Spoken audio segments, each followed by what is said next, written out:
Hi, this is Dave Fitzpatrick. I'm going to show you how you can use my program, ScrapPage Pro, to make some very quick archival layouts of your photos. Now, some of you are already familiar with ScrapPage Pro, but I just wanted to tell everybody that I've made a few changes that I think makes the user interface a lot more intuitive and much quicker to use. So I'll go ahead and real quick show you a few of the changes here that I've made. Let's start a new project. We always do that by selecting from the new project, and usually I just select a color background. So let's make it an 8x10 and maybe make it a landscape, okay, something like that. Now that we've got that, what we can do is add some pictures to it. So we'll go up here and we'll choose a few pictures, and I'll grab a couple of pictures of my kids here just to show you what I can do. Let's pick these three and bring them in. Okay, so there's the three pictures that I imported. Now each one of these pictures represents a layer, and these layers are shown over here in the layer stack. Now the layer stack is something that you can reorder. So if you see, like, this picture of my daughter is underneath this picture of my son, but it happens to be on top of the picture of the two kids, you can see how it hides that, but she gets hidden by his picture. You can change that simply by saying, hey, I want to move her up to the top, and now she's on the top and hiding him underneath. So that's the way layers work. Now I could bring, for instance, this one to the top if I wanted to do that. Now it's on the top and hiding everything. Okay, so that's the way the layers work. And it's important to understand the layers because they're very important to how your layout will appear. Obviously, you don't want that to appear where you're completely hiding that picture, but if you bring it to the, or just up one and up another, you can bring them up singly, or you can bring them up all the way to the top, but now you'd have that laying on the top. Now the other thing you can do real quick if you want two of these, and notice I brought this background is white. It doesn't have to stay white. I just chose white to begin with. You can change it at any time. I'll show you real quick how to do that. You can make a change to the background. We just go up here and let's say we want it to be sort of a beige color, and now it's a beige color. Now if you want each of your pictures to have a little more definition, you can say, for instance, give them a border, and let's choose a white border. So there, now she has a white border, and if I want these all to have that, I can just go along and tell it to match to the previous, and now they all have it. Okay, so the other thing, to make them stand off the page a little bit, let's give them a shadow. We'll give them a shadow about like that. You can see now they pop off the page a little bit, and each one gets its own definition. Again, I can go in here and I can match all that and say, okay, now all of these things have their own little definition of a border. All right, so the other thing is you'll notice these little blue handles here on the side. Those are what rotates a picture around. So you just grab one and rotate it around, and if you want to change its size, you grab the grow handles and pull it, and it changes its size. Okay, so the pictures can be placed randomly around anywhere you want on the page, and all of them can be rotated independent of one another.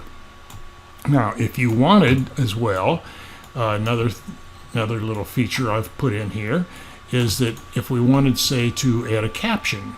So let's add a caption to this one, and we'll say the kids at Christmas.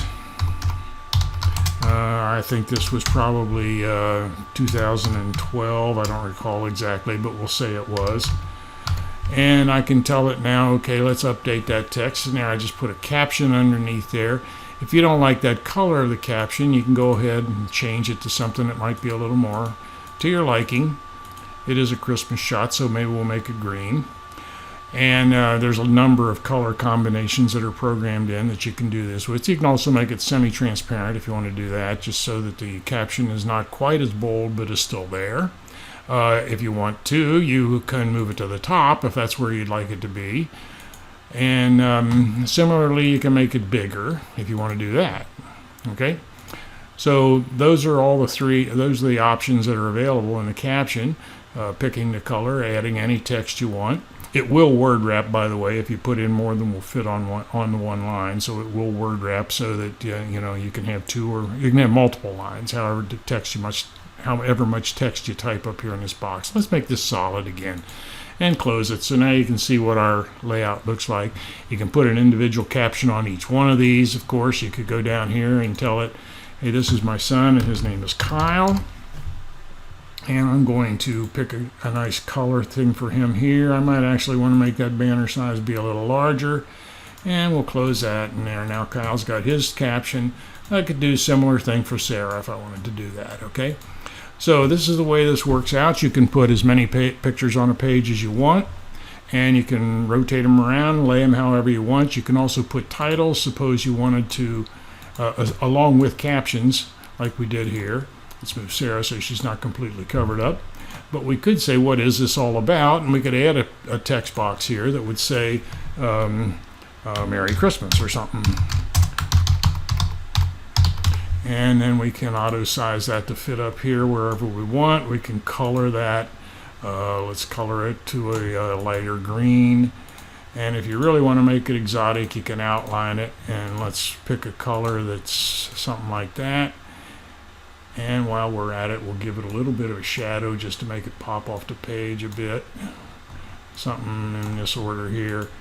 So there, now we've added Merry Christmas. You probably wouldn't like this color of the background now because it is kind of a Christmassy thing. Let's make it more something that might be more appropriate for Christmas. Let's go up into here, into the rose or pinks here, and we'll see how that looks.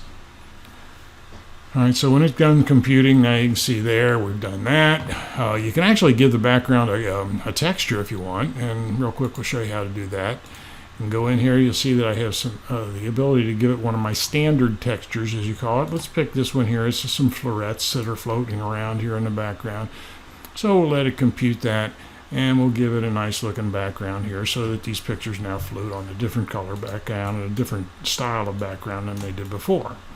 So there, that will let you see how all of this could be assembled. You could put more pictures to fill in this part down here, or you could add some text in here. If you wanted to write in something significant about your holiday season that you had in 2012, you could put it in there.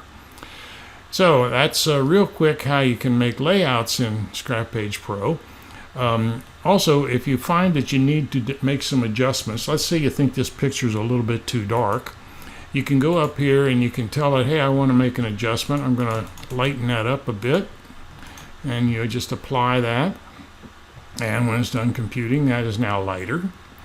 And same way over here, you could do that with either of these. Kyle might be a little lighter than you want him to be, so you go in here and you say, hey, I'm going to brighten him up a good bit here, maybe give him a little more contrast, and apply this.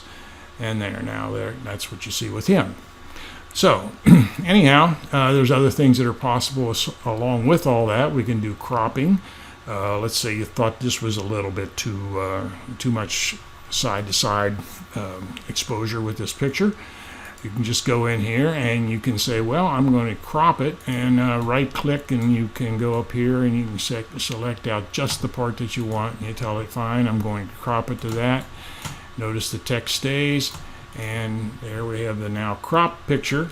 That way then, of course, can blow up bigger and make it be sort of the dominant picture or photo on the layout. Again, almost anything is possible. So that's pretty much the way the interface on ScrapPage Pro works these days. There are a number of other things up here you can see in terms of alignment and matching to the tops, and I'll get into that in another video. But I think what I'm going to do is wrap this one up right here so you can at least get a feel for how ScrapPage Pro works. If you're familiar with Photoshop, by the way, this does the stuff that Photoshop can do, but it just does it a lot faster and a lot more simple interface, I think, than Photoshop uses. So anyway, if you're looking for a program that will do quick little layouts like that, this is what my class is going to be. And I look forward to seeing you there. Until the next time in the next video, this is Dave. Talk to you later. Bye-bye.